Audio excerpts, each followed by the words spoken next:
Assalamualaikum warahmatullahi wabarakatuh.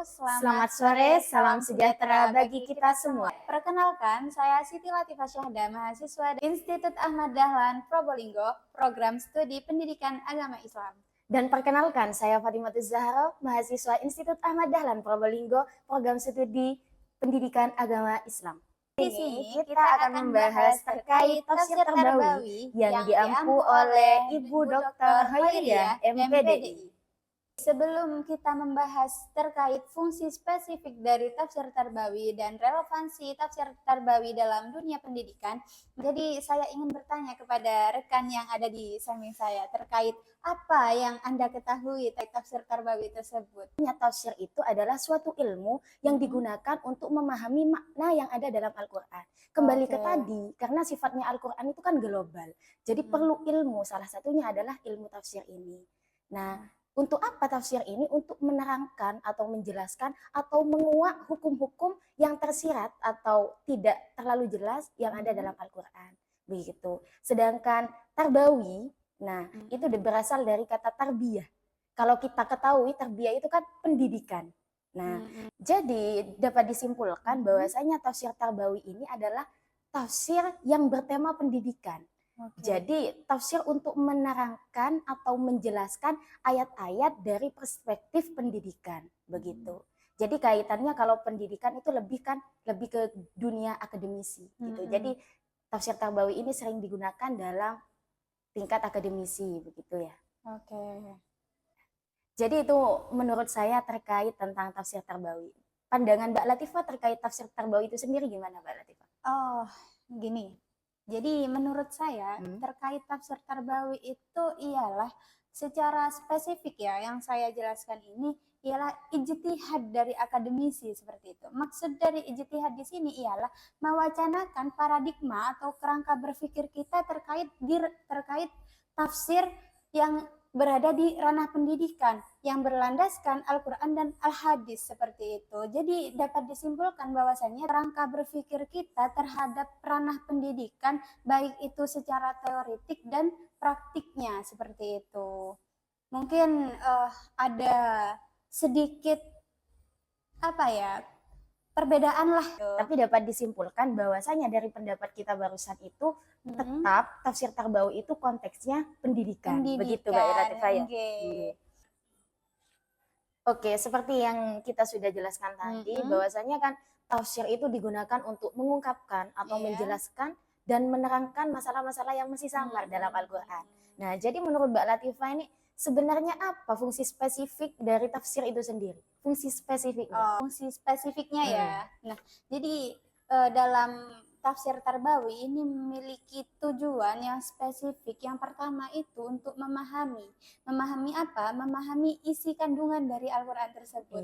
Kemudian menjelaskan isi dari ayat-ayat Al-Quran tersebut. Nah, di dalam arti dari ayat Al-Quran itu perlu adanya penjelasan lagi. Nah, ini yang dinamakan tafsir seperti itu. Kemudian tafsir ini juga berfungsi sebagai sumber dari pendidikan agama Islam seperti itu. Jadi dalam pendidikan agama Islam itu memiliki sumber yang mana itu berlandaskan pada ayat-ayat Al-Quran. Jadi berarti sudah jelas ya dalam Al-Quran itu sudah dijelaskan tentang pendidikan. Sudah jelas ya? Sudah sangat jelas. Dalam tafsir sendiri itu memiliki dua macam tafsir. Yang mana yang pertama ialah tafsir ijmali, kemudian yang kedua ada tafsir tahlili. Kedua tafsir ini dapat dibedakan bahwasanya di tafsir tahlili ini yang menganalisis dari para mufassir seperti itu. Kemudian dalam tafsir ijmali ini juga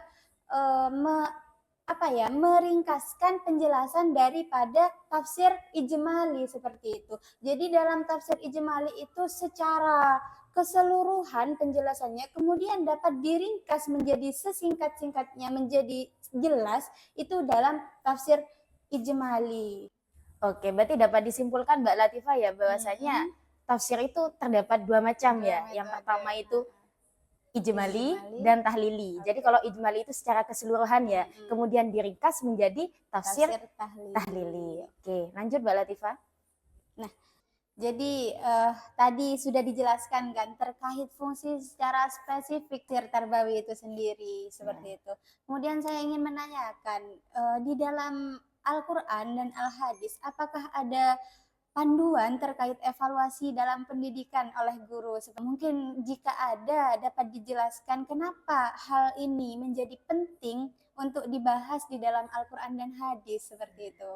Oke, siap. Jadi pertanyaannya itu kan apakah dalam Al-Quran itu terdapat ayat ya yang menjelaskan tentang pentingnya evaluasi pendidikan, begitu ya? Iya, betul. Dalam Al-Quran dijelaskan tentang ayat yang menjelaskan tentang pentingnya atau panduan dalam evaluasi pendidikan. Akan tapi dalam Al-Quran itu tidak dijelaskan secara spesifik atau eksplisit begitu. Seperti contohnya dalam surat Al-Mujadalah ayat 11 kalau nggak salah yang berbunyi Bismillahirrahmanirrahim yarfa'illahu alladhina amanu minkum walladhina utul ilma darajat. Nah, jadi di situ dijelaskan bahwasanya Allah itu memberikan penghargaan tinggi terhadap orang yang beriman dan berilmu. Dan juga dijelaskan dalam hadis Nabi yang berbunyi Bismillahirrahmanirrahim talabul ilmi faridatun ala kulli muslimin. Menuntut ilmu itu wajib bagi setiap muslim. Nah, itu kan juga meyakinkan atau menguatkan bahwasanya kita menuntut ilmu pengetahuan itu wajib. Nah, dan bagaimana agar ilmu pengetahuan itu dapat dipahami dan diamalkan dengan benar, yaitu larinya ke evaluasi. Kita harus mengevaluasi dengan benar agar ilmu yang kita dapat itu dipahami dan diamalkan dengan benar gitu. Jadi kita sebagai pendidik nantinya itu harus memahami betul terkait konsep evaluasi tersebut begitu. Terus juga dijelaskan dalam hadis Nabi itu begini, setiap kalian adalah seorang pemimpin dan pemimpin akan dimintai pertanggungjawaban atas tindakannya nantinya. Nah, kita sebagai pendidik bisa dikatakan pemimpin di dalam kelas kan. Nah, jadi bagaimana caranya kita mengevaluasi secara benar, secara adil. Biasanya kan ada sebagian pendidik ya mengevaluasi itu ya tidak adil ya. Tidak adil. Nah, bisa dilihat mungkin itu karena anak kesayangan begitu kan. Terus juga saudara. Nah, jadi kita harus betul memperhatikan itu.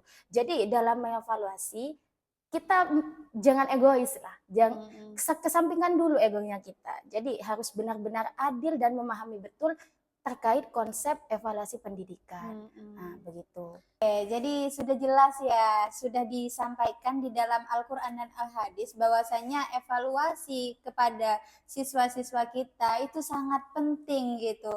Dan ternyata di dalam Al-Quran tadi itu sudah dijelaskan terkait panduan-panduannya. Kita itu tidak ego dalam memimpin ketika di kelas, adil dan lain sebagainya.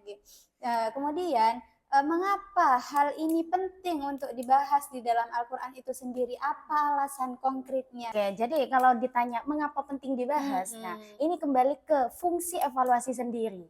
Nah, jadi dapat diketahui bahwa fungsi dari evaluasi itu yang pertama itu kita dapat mengukur sejauh mana perkembangan anak terhadap materi yang kita sampaikan. Nah, jadi penting dalam pendidikan karena kita setelah kita mengevaluasi, kita paham betul. Jadi anak ini sampai mana? Sudah sampai mana? Terhadap materi yang kita sampaikan. Terus yang kedua juga kualitas pendidikan. Ketika kita sudah mengevaluasi, kita tahu betul kualitas pendidikan yang dimiliki oleh anak tersebut. Nah, gitu. Dan sebelum melakukan evaluasi, kita juga pasti memahami betul terhadap kebutuhan siswa kita, begitu. Nah, setelah dievaluasi ataupun kita menemukan kekurangan dari anak tersebut, nah itu nanti ditindaklanjuti, begitu. Jadi mengapa evaluasi ini penting? Karena ya juga terhadap pengetahuan anaknya, begitu. Sebelum kita menentukan target yang akan dicapai oleh peserta didik kita, kita perlu adanya evaluasi yang sangat jeli ya untuk mengetahui seberapa jauh anak itu menerima materi yang disampaikan. Oke, saya lanjut nanya ya Mbak Latifah ya. Terkait pandangan mufasir. Nah, bagaimana pandangan mufasir terhadap tujuan pendidikan yang dijelaskan dalam Al-Quran dan hadis? Oke. Jadi pandangan dari para mufasir ya Iya, terkait tujuannya. tujuan Mm-mm. pendidikan gitu. Jadi mereka berpendapat bahwasannya pendidikan bukan hanya tentang transfer ilmu seperti itu. Akan tetapi dalam pendidikan juga perlu pengembangan terkait akhlak, Mm-mm. kemudian spiritual Iya. mereka, kemudian moral mereka itu perlu dikembangkan gitu. Mm-mm.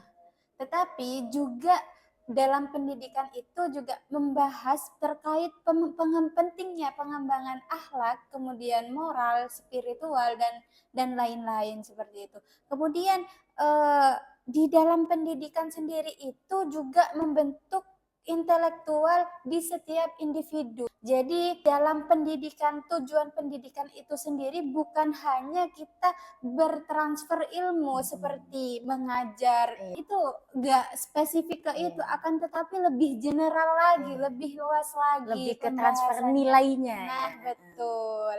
Jadi para mufasir itu menekankan bahwasanya tujuan utama dalam pendidikan Islam itu untuk membentuk karakter dan akhlak mulia dari siswa itu sendiri seperti itu. Oke. Jadi tidak monoton ke pengajarannya, tetapi lebih ke tingkah laku daripada siswa itu sendiri.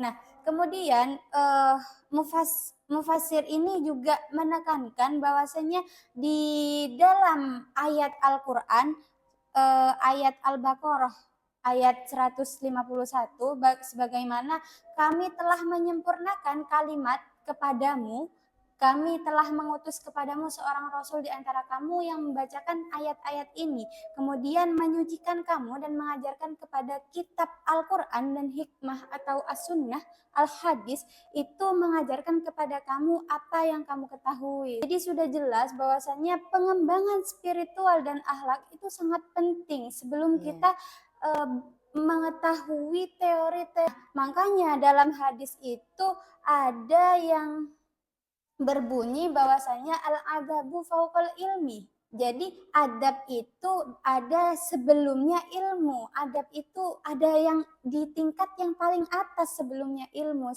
Kemudian dalam pemahaman ilmu pengetahuan itu para mufasir juga menekankan bahwasanya pendidikan juga membentuk karakteristik intelektual secara individu. Nah, contohnya misal nih, kita belajar sebuah teori itu untuk meningkatkan value kita, itu tergantung dengan mindset yang ada di benak kita. Kembali lagi kepada diri kita masing-masing.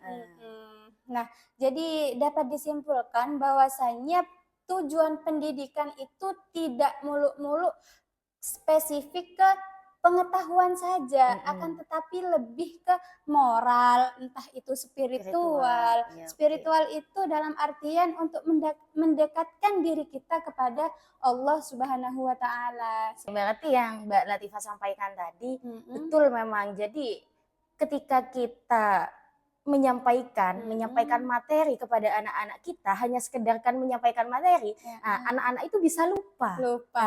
Ya hanya ceramah kita, semisal memakai metode ceramah, anak-anak itu bisa lupa. Jadi perlu memang transfer nilai. Nah, transfer nilai itu ya bisa dikatakan dari kita sendiri mencontohkan kepada anak-anak, itu juga bisa. Karena contoh-contoh kecil ataupun sederhana, seperti contohnya membudayakan terima kasih, ataupun kata maaf, meminta maaf, itu sederhana, tapi hasilnya ya bisa dipraktekkan terus-menerus begitu. Oke, jadi diajarkan untuk istiqomah lah gitu. Ya lewat dari diri kita sendiri selaku pendidik.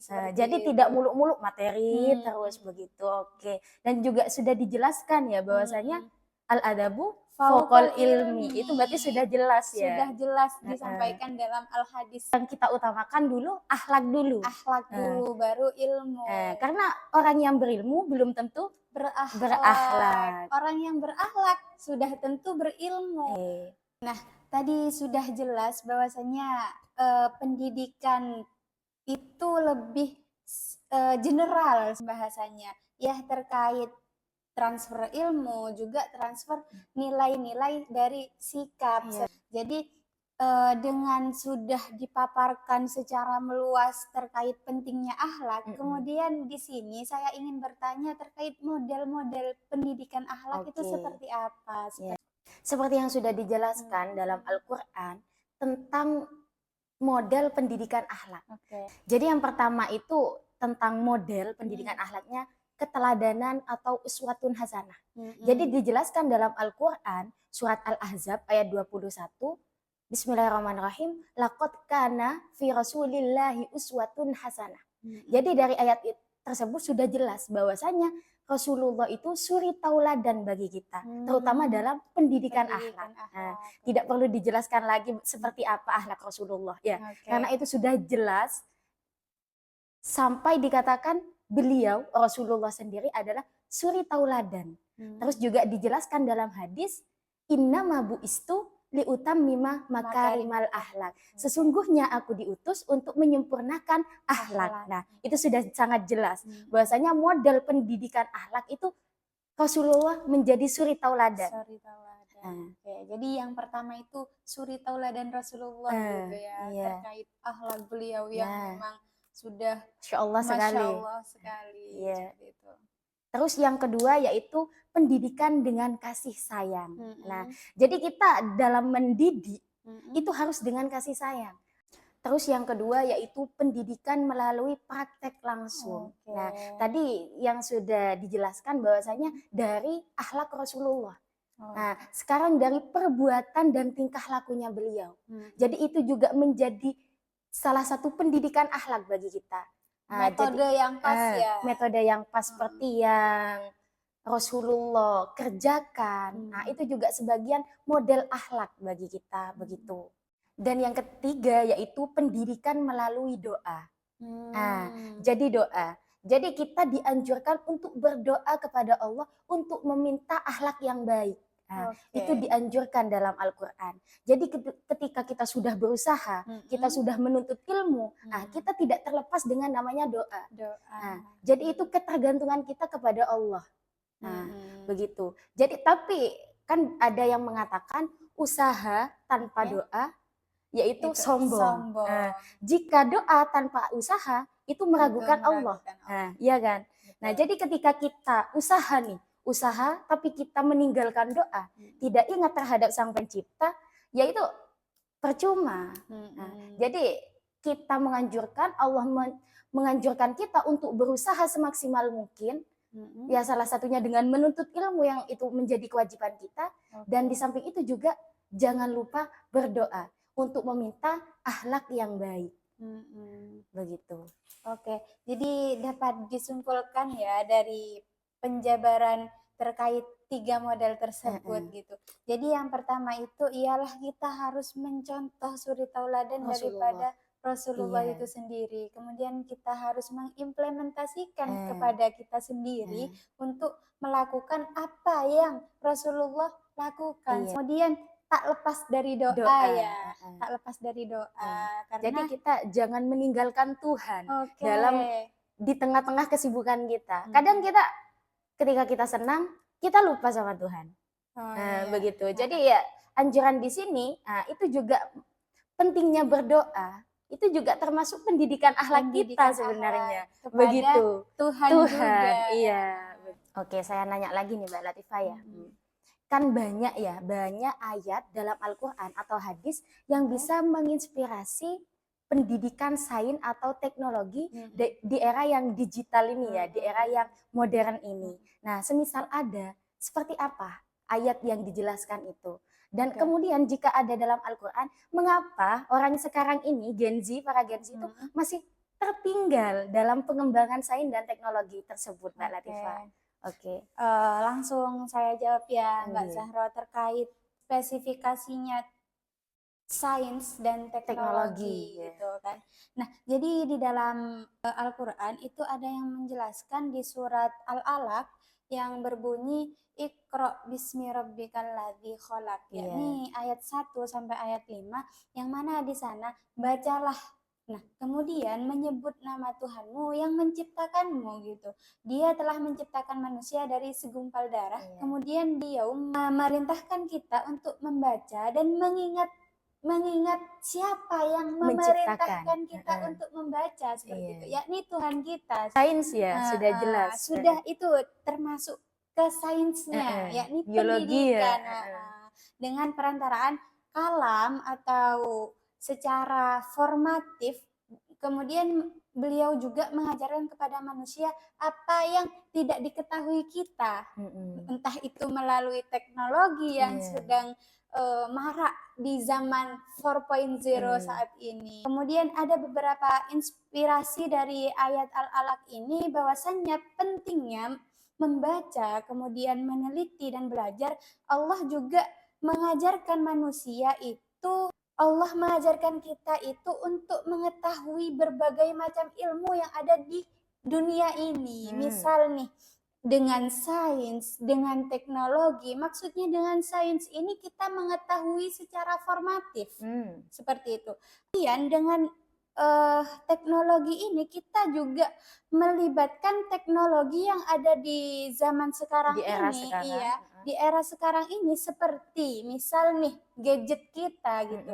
Gadget kita ini ketika kita menyalahgunakan ini sangat fatal. Jadi kita perlu untuk bijak dalam berteknologi seperti itu. Kemudian di dalam hadis itu juga ada hadis riwayat Muslim yang mana tuntutlah ilmu dari buayan hingga ke liang lahat. Iya, oke. Nah, jadi dalam hadis ini juga menekankan bahwasannya pentingnya belajar sepanjang hayat yang relevan dengan perkembangan ilmu pengetahuan saat ini. Nah, jadi dalam hadis riwayat Muslim ini juga ada yang berbunyi bahwasanya tuntutlah ilmu dari buayan hingga liang lahat seperti itu. Artinya dalam hadis ini juga menekankan bahwasanya pentingnya belajar sampai sepanjang hayat gitu. Tidak ada habisnya ya. Kecuali jadi kita dituntut untuk belajar. Iya, Kan ada pepatah yang berkata bahwasanya aku berpikir maka aku ada. Nah, jadi sangat relevan pada perkembangan teknologi dan sains pada era sekarang ini. Kemudian tadi kan Mbak Zahra juga menanyakan kenapa sih kok Gen Z sekarang masih masih tertinggal padahal gitu. kan dalam Al-Quran sudah jelas. Nah, itu ada 3 kemungkinan Mbak Zahro. Nah, jadi yang pertama itu kurangnya investasi dalam pendidikan dan penelitian mereka, sehingga mereka tertinggal untuk mengetahui bagaimana sih fungsi yang tepat untuk berteknologi di era sekarang ini. Menyalahgunakan kebanyakan. Iya, banyak generasi Gen Z sekarang ini mereka ya memang benar-benar sangat menyalahgunakan Gen Z. Kedua juga sistem pendidikan yang ketinggalan zaman. Misal nih kita mengambil contoh ketika kita berada di ruang lingkup sekolah seperti itu. Jadi kan ada kalanya seperti di ma'had. Nah, itu sebenarnya ketika di zaman sekarang itu belum ada website, kemudian belum ada media sosial, tidak mungkin berkembang pondok pesantren tersebut. Berarti SDM lembaga ya.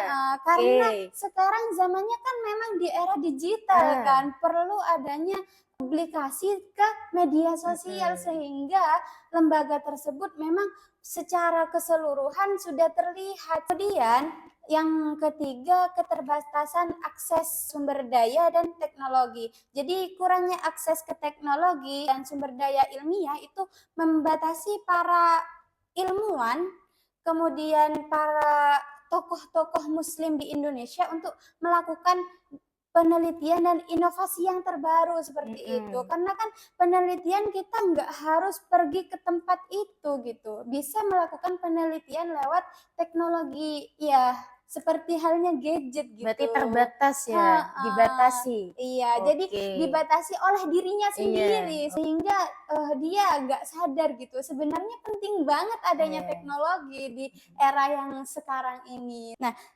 jadi dapat disimpulkan bahwasannya sains dan teknologi ini juga memerlukan pendekatan secara komprehensif, secara keseluruhan. Nah, jadi termasuk reformasi sistem pendidikan, perubahan pendidikan, kemudian peningkatan investasi dalam penelitian, kemudian pengembangan kebijakan yang mendukung perkembangan sains dan teknologi itu sendiri, sehingga nantinya generasi-generasi selanjutnya juga tidak ketinggalan terkait teknologi yang sekarang sudah beralih ke 4.0. Yang saya tangkap dari penjelasan Mbak Latifah terkait ayat ya, ayat berarti kan sudah jelas ya. Terkait pengembangan sains dan teknologi sudah jelas dalam Al-Quran dan hadis. Nah, kenapa masih tertinggal? Karena tadi ada beberapa sebab ya. Itu juga dari SDM lembaga, SDM lembaga yang tertinggal. Karena kalau menurut saya itu kan pendidikan itu general, jadi harus mengikuti perkembangan zaman. Nah, jadi ketika kita sudah mengikuti perkembangan zaman dalam dunia pendidikan, yaitu juga berpengaruh terhadap pendidikan kita. Tapi perlu digarisbawahi, kita harus bijak dalam berteknologi. Nah, kesimpulannya itu Mbak Latifah ya. Jadi kan tadi kita sudah membahas panjang lebar terkait sains dan teknologi, kemudian relevansi daripada sains dan teknologi. Kemudian di sini saya ingin bertanya terkait pendidikan budaya, kemudian pendidikan sosial, politik, apakah itu juga sudah ada kaitannya di dalam Al-Quran dan Al-Hadis? Kemudian jika memang benar ada poin-poin atau dalil-dalil antara yang disebutkan tadi, semisal nih kayak pendidikan sosial, pendidikan ekonomi, kemudian juga politik, itu apa saja sih dalilnya?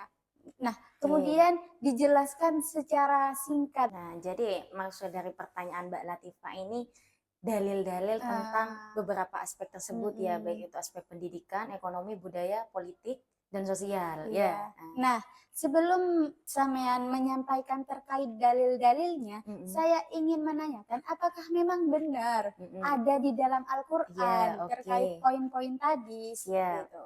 Nah, saya jawab ya. Nah, iya, memang benar. Al-Quran dan hadis itu menjelaskan tentang 5 aspek tersebut. Nah, baik itu aspek pendidikan, sosial, ekonomi, budaya, dan politik. Nah, begitu. Jadi, Al-Quran dan hadis ini menjadi pedoman yang komprehensif untuk mengatur kehidupan kita sebagai masyarakat. Nah, begitu. Nah, yang pertama ya, tentang dalil pendidikan. Nah, tadi sudah kita jelaskan panjang lebar ya terkait itu pentingnya pendidikan, kewajiban menuntut ilmu. Nah, salah satunya tadi di surat Al-Alaq ya, di surat Al-Alaq, Iqra bismi rabbikal ladzi khalaq, yang itu bacalah ya. Kemudian juga ada hadis Nabi tentang kewajiban menuntut ilmu, talabul ilmi faridatun ala kulli muslimin. Nah, itu kan sudah jelas ya, dalil yang menjelaskan tentang aspek pendidikan. Nah, terus kemudian yang kedua yaitu aspek sosial. Nah, aspek sosial ini dijelaskan dalam hadis Rasulullah yaitu khairun nas anfa'uhum linnas. Nah, sebaik-sebaiknya manusia adalah orang yang bermanfaat bagi manusia yang lain. Nah, itu juga sudah mencerminkan tentang aspek sosial kita dalam bermasyarakat. Dan yang ketiga yaitu terkait aspek ekonomi.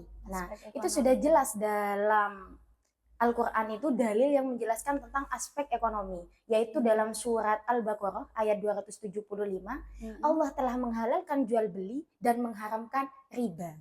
Nah, dan juga ada dari hadis riwayat Bukhari, sesungguhnya pedagang yang jujur dan amanah akan bersama para nabi, orang-orang yang benar dan orang-orang yang syahid pada hari kiamat. Nah, dari dalil tersebut kan sudah jelas ya aspek ekonominya, bahwasanya ada larangan riba. Ada larangan riba, terus kita dalam berekonomi harus adil. Nah, begitu. Terus pentingnya kejujuran dalam perdagangan atau dalam kita berbisnis. Nah, begitu. Itu dalam aspek ekonomi. Jika membahas tentang ekonomi ini panjang ya. Karena ketika berbicara tentang keadilan dalam berbisnis ataupun dalam investasi, ini pasti ranahnya panjang ya. Sangat sulit lah untuk kita selaku di Fakultas Tarbiyah gitu, Iya, belum oke. memahami keseluruhan gitu, Iya. konkretnya seperti apa gitu kan. Ya. Terus lanjut ke aspek budaya. Nah, aspek budaya yaitu ada dalil pada surat Al-A'raf, wahai anak Adam, pakailah pakaianmu yang indah di setiap memasuki masjid. Makan dan minumlah dan jangan berlebihan. Sesungguhnya Allah tidak menyukai orang-orang yang berlebihan. Nah, jadi ini sudah jelas ya Sudah jelas. dalam aspek budaya kita. Adab untuk meminum. Nah, ini kan juga dalam kita berbudaya. Nah, terus juga ada pada hadis riwayat Bukhari, Allah itu indah dan mencintai keindahan. Nah, jadi dari kedua dalil tersebut itu mengandung pentingnya dan mendorong umat untuk menjaga budaya kita dan melakukan tradisi yang baik. Nah, memang budaya dan tradisi itu tidak dilarang dalam Islam, akan tapi sesuai dengan tradisi yang akan kita lakukan begitu. Nah, jadi itu harus ditinjau kembali. Sekira tidak tetap sesuai dengan ajaran dan tidak nyeleweng gitu istilahnya ya. Jadi berbudaya atau bertradisi itu dianjurkan, maksudnya diperbolehkan dalam Islam. Tapi ya dilihat dulu budayanya seperti apa gitu. Tradisi yang baik kita kerjakan, tradisi yang kurang baik kita jauhkan begitu. Jadi kita bijak dalam memilih begitu. Terus aspek selanjutnya yaitu tentang aspek politik. Nah, dalam politik ini kan marak ya sekarang kalau berbicara tentang politik. Nah, ini sudah dijelaskan sangat jelas dalam Al-Qur'an yaitu surat An-Nisa ayat 58. Sesungguhnya Allah menyuruh kamu menyampaikan amanat kepada orang yang berhak menerimanya dan menyuruh kamu apabila menetapkan hukum di antara manusia supaya kamu menetapkan dengan adil. Nah, sesungguhnya Allah Maha memberi pengajaran yang sebaik-sebaiknya kepadamu. Jadi ini sudah jelas bahwa kasarnya kita berpolitik, apalagi terutama pemimpin dalam memimpin suatu politik ya, itu sudah dijelaskan bahwasanya kita harus adil. Harus adil begitu. Karena dalam prinsip-prinsip politik dalam Islam itu menekankan keadilan, tanggung jawab dan juga amanah. Nah, gitu. Jadi itu yang dianjurkan ketika kita dalam berpolitik. Jadi sangat jelas ya, ditekankan. Jadi di dalam Al-Qur'an dan Al-Hadis juga begitu jelas memberikan arahan terkait kelima aspek tadi. Iya. Entah itu di dalam aspek pendidikan, kemudian dalam aspek sosial, ekonomi, budaya maupun politik tadi. Jadi memang dari 5 aspek tersebut ini kan sudah jelas ya dalam Al-Qur'an. Sehingga itu Al-Qur'an dan hadis menjadi pedoman kita dalam bermasyarakat. Karena ketika kita dalam bermasyarakat, kita tidak mungkin lepas dari kelima aspek tersebut. Pendidikan, sosial, budaya, ekonomi dan politik. Pasti kita akan berpolitik juga nantinya. Dan itu sudah panduannya jelas dalam Al-Qur'an. Begitu. Jadi dapat disimpulkan bahwasanya dalam Al-Qur'an dan Al-Hadis ini memang benar-benar landasan yang harus kita pegang sebagai umat muslim seperti itu kan. Jadi ada beberapa aspek-aspek di dalam Al-Qur'an dan Al-Hadis dan di sana panduannya cukup jelas. Jadi perlu diimplementasikan dalam kehidupan sehari-hari ya. Iya, begitu. Terus kenapa tadi seperti pertanyaannya Mbak Latifah, mengapa ini penting untuk dibahas? Karena sudah jelas ya yang kita bahas tadi, dari panduan tersebut itu sudah menjadi pedoman bagi kita. Ketika kita mau berpolitik, landasannya seperti ini. Kita harus adil, tanggung jawab dan amanah. Ketika kita berbudaya, ya dalam aspek budaya sudah jelas, kita harus saling toleransi. Itu juga masuk dalam aspek sosial. Nah, seperti itu gitu. Jadi kita diajarkan tanggung jawab dan amanah juga, terus keadilan dan juga cara beretika begitu. Nah, mungkin yang sudah kita jelaskan tadi ya bisa dikatakan secara rinci tapi singkat ya. Nah, itu sudah mencakup semuanya menurut saya itu. Karena tadi dari awal kita menjelaskan terkait tafsir sendiri, terus fungsi spesifiknya, terus dalam Al-Qur'an itu ternyata juga sudah dijelaskan tentang pentingnya evaluasi dan juga tujuan pendidikan. Terus bagaimana pengembangan sains dan teknologi yang terdapat dalam Al-Quran, terus bagaimana landasan dan pedoman kita untuk bermasyarakat, itu juga sudah dijelaskan semua dalam Al-Quran terkait aspek-aspek tadi. Itu juga salah satu etika ya, etika kita dalam bermasyarakat. Nah, itu menurut saya dari 6 pertanyaan ini sudah berhubungan, saling berkaitan begitu. Terus kembali ke awal, kita tadi menjelaskan begini, kita akan menemu benang merah ya. Oh, ternyata dalam Al-Quran sudah serinci itu. Serinci itu. Nah, jadi inilah pentingnya tafsir. Karena kembali ke penjelasan awal, memang Al-Quran itu ya secara dasar itu global. Tapi dalam keglobalan itu Al-Quran itu tamah, maksudnya sempurna. Tinggal kita aja yang berusaha untuk menjelaskan dan menguak makna yang tersirat dalam Al-Quran. Ya salah satunya dengan menggunakan ilmu tafsir ini.